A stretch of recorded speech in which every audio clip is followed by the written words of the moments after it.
included Chapter 18, which is the marketing process, marketing plan and marketing control. So it's Carl and Heather, Serge, Sari, Robin, Puya, and Stephanie. So the marketing planning process is first and foremost a creative process. However, it also requires some logic to it.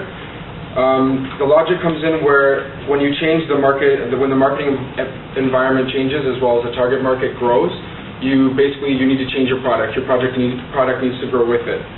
It requires all the opportunities to be narrowed down, so a company would look at every single possible target market, and it would focus only on the ones that will basically make them money, the ones that they will profit from. The other ones they might tap into at a later date, but they wouldn't look at it first. It would be kind of like a backup plan for them. A lot of a company's success depends if they can blend the 4 Ps properly. First, you would look at the target market, so you would focus on their needs, and then you would look at how you would segment them properly. Then you would look at the company itself, come up with objectives, look at what resources it has, so you know how many people how many target markets you can reach. You might only be able to focus on 1 or maybe possibly 2. As the company grows, you might be able to look at more target markets. Then you would look at your competitors. You would look at their current products as well as what future products they might come out with. So they might try to steal your idea, come up with a product like yours. So you might want to prepare for that, come up with your product and make it a little bit better than they could make theirs. Then afterwards, you would segment and position your company. So you would look at what segments you would want to specifically tap into, and then you would position yourselves to be able to.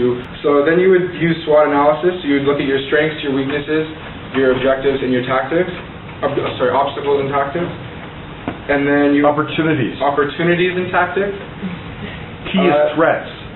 T is threat? Yeah, you were 2 of 4. Try again. Okay. Strengths, weaknesses, opportunities, and threats. Perfect. So you would come up with your strengths and then compare it with everything else. Compare it to your weaknesses, come up with your opportunities, and then come up with tactics in order to not tactics. Threats. All right, so it's the next day, and I'm editing these little clips that we did in the MRK200 class, and I'm going over this section in Chapter 18 where Carl screwed up talking about opportunities, tactics, and things like that. Let me help you get straight. Instead of worrying about what SWOT means, think about this. Strength is stuff you're good at. Weaknesses is stuff you suck at. Opportunities means just simply chances to make a lot of money. And threats is someone's going to come and kick your ass. So if you can't remember SWOT, just remember stuff you're good at, stuff you suck at, which are the things you control, then chances to make a lot of money, and chances someone's going to beat you up. Those are the things you can't control. So SWOT's kind of like divided into 2 parts. 2 things that you can control, and 2 things you can't control. The things you control is your strength and your weakness, and the things you can't control are the opportunities and the threats. Hope that can help Carl out in the future. Okay, and then from that you come up with your 4 Ps, your price, product, place, and promotion, and that is how you blend the 4 Ps properly if you could somehow understand what I mean. So product classes suggest how a typical market should be distributed and promoted.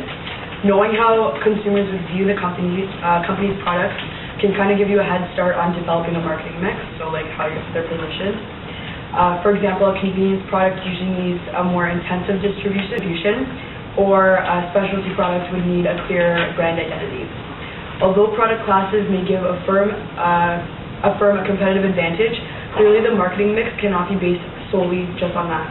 So a key component is differentiation,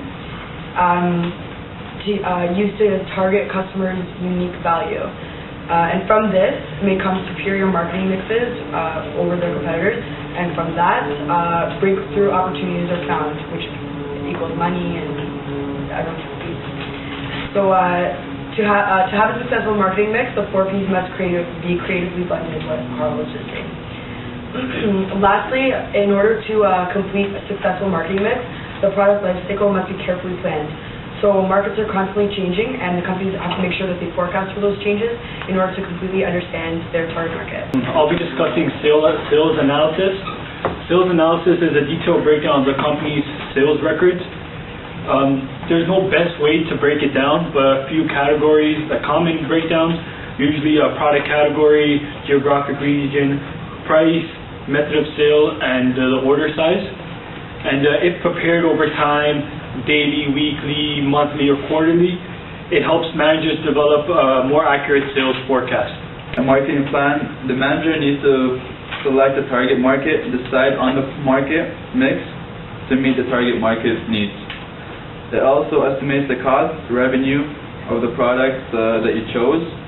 The marketing plan brings the details together, bring all details together.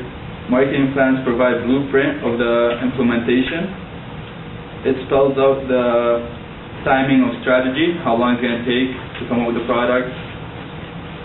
And when the marketing plan is complete, it spells out the reasons why they chose this certain product.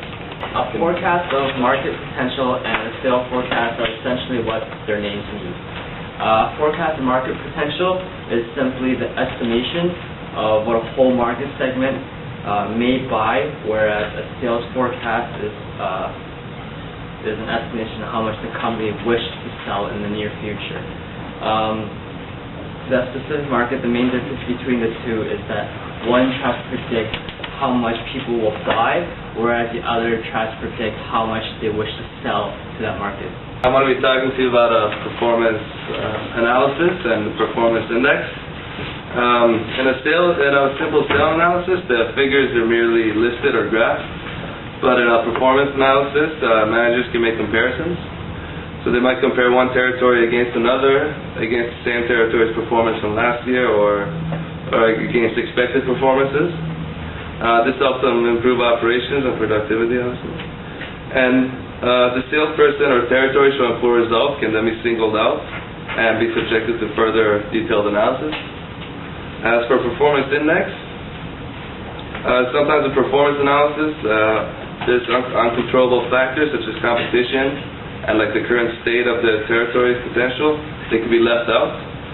So that's why marketing managers now use a performance index to compare what did happen with what ought to have happened. For a manager to do so, they're going to need a set of standards to compare them to.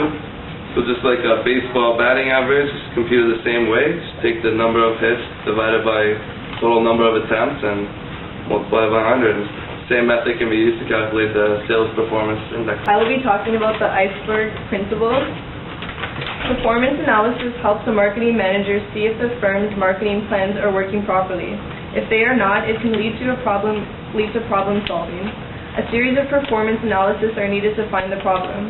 When performing analysis of a company to pinpoint a problem, the Iceberg Principle is used to ensure no information is hidden. The Iceberg Principle states that only 10% of information is clear at first. Just like a real iceberg, 90% is below water level. This is the information that we have to go through further investigation in order to find. The real problem of the situation is hidden in this 90%. To complete a proper analysis, marketing managers need facts to avoid bad judgments based on incomplete information.